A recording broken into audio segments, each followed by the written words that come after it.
মধ্যপ্রাচ্যের যুদ্ধ পরিস্থিতি সময়ের সঙ্গে সঙ্গে আরো ভয়ঙ্কর আকার ধারণ করছে। ইসরায়েলের অপারেশন রাইজিং লায়ন্সের দাপটে একেবারে বেসামাল হয়ে গিয়েছে তেহরান। তাহলে কি এবার নেতানিয়াহুর নিশানায় আয়াতুল্লাহ খামেনি? ইসরায়েলের একের পর এক হুঙ্কারে সেই জল্পনাই যেন সামনে আসছে।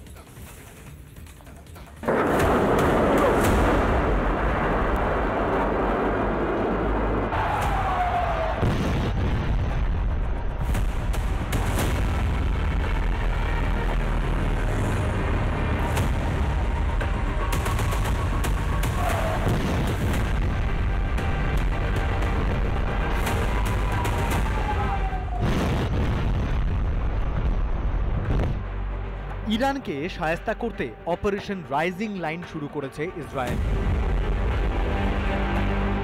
অপারেশন শুরু হতেই ভয়ঙ্কর ক্ষতি ইরানের। ইসরায়েলের দাবি 200-র বেশি রকেট হামলা, 22টি মিসাইল হামলায় শতাধিক মৃত্যু হয়েছে 14 জন পরমাণু বিজ্ঞানী ও 20 জন কমান্ডোর। হামলায় জখম 350-এরও বেশি। যে ইরান স্বপ্ন দেখেছিল পরমাণু শক্তিধর রাষ্ট্র হওয়ার, সেই স্বপ্ন অঙ্কুরেই চুরমার। অন্যদিকে অপারেশন রাইজিং লাইনের পাল্টা অপারেশন ট্রু প্রমিস 3 শুরু করে ইরান।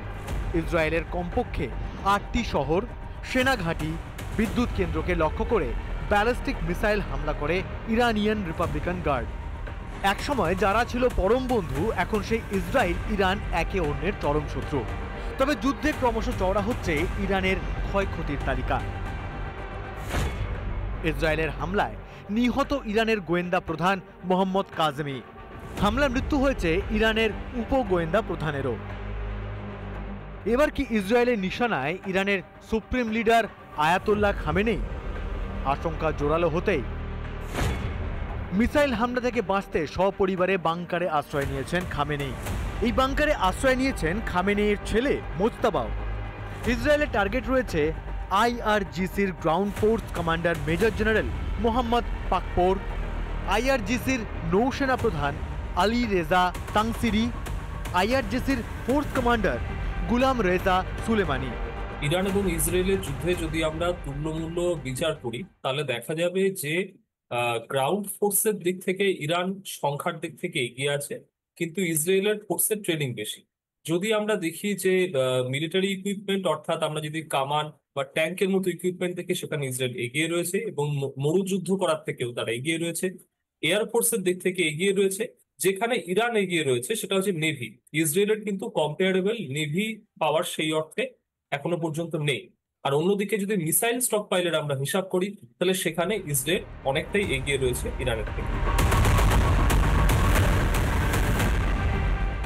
যেভাবে হামলা পাল্টা হামলা বাড়ছে, তা থেকে একটা বিষয় পরিষ্কার, ইসরায়েল আর ইরানের যুদ্ধবিরতি কার্যত এখন 20 বাঁও জলে। রিপাবলিক বাংলা।